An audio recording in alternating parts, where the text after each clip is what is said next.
आखिर पायलट को ऐसी क्या मजबूरी आन पड़ी कि उसे जंगल के बीचों बीच प्लेन क्रैश करवाया गया और उस हादसे में 10 लोगों की मौत किस किस तरह से हुई, और जब 10 लोगों की बॉडी गिनी गई तो उसमें सिर्फ 9 लाशें ही क्यों मिली। आखिर 10वां इंसान कहाँ गया और क्या उसी ने सबको मरने के लिए दबाव किया था। जानने के लिए वीडियो को अंत तक जरूर देखें, क्योंकि एंडिंग आपको पूरी तरह चौंका देगी। एक छोटे से विमान से जिसमें 10 लोग सफर कर रहे होते, फ्लाइट ग्वाटेमाला से अमेरिका जा रही थी। कुछ समय बाद विमान के सारे सिस्टम बंद हो जाते और चारों तरफ घना जंगल ही दिखने लगता है। यात्रियों को समझ नहीं आता कि आखिर वे समुद्र के ऊपर क्यों नहीं है।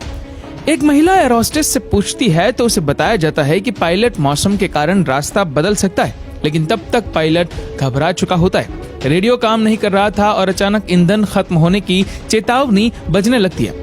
पायलट जैसे तैसे विमान को जंगल में लैंड करवा देता है। सभी यात्री डर के मारे कांप रहे होते, लेकिन सौभाग्य से कोई गंभीर रूप से घायल नहीं होता। सब यात्री प्लेन से बाहर निकलते हैं। तभी दिखता है कि पायलट के सीने में एक पेड़ की शाखा घुसी हुई है, लेकिन वो जिंदा है।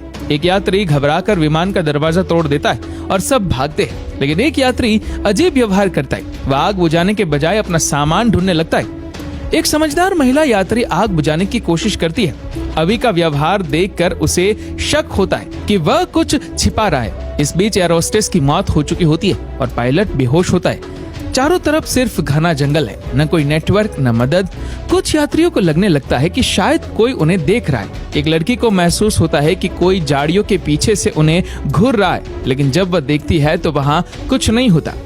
एक यात्री जिसे सस्पेक्ट्स कहते हैं पायलट की स्थिति की जांच करता है और बताता है कि उसे न्यूमोथोरैक्स नामक बीमारी हो सकती है, यानी फेफड़ों में हवा भर गई है जिससे मौत हो सकती है, लेकिन उसके पास इलाज के लिए उपकरण नहीं होते। बातचीत में पता चलता है कि स्पेक्स असल में एक मेडिकल स्टूडेंट था, लेकिन डॉक्टर नहीं बन पाया। फिर भी वह सबसे अनुभवी होता है।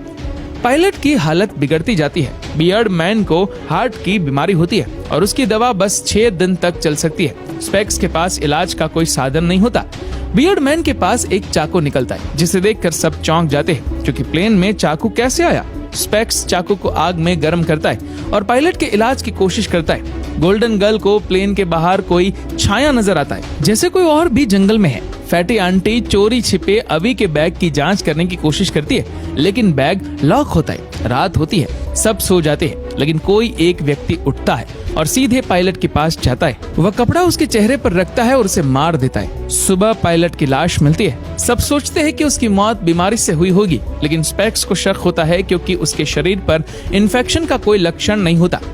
9 दिन बाद सेना की टीम वहां पहुंचती है, लेकिन तब तक सिर्फ 9 लाशें मिलती है, जबकि फ्लाइट में 10 लोग थे। तो 10वां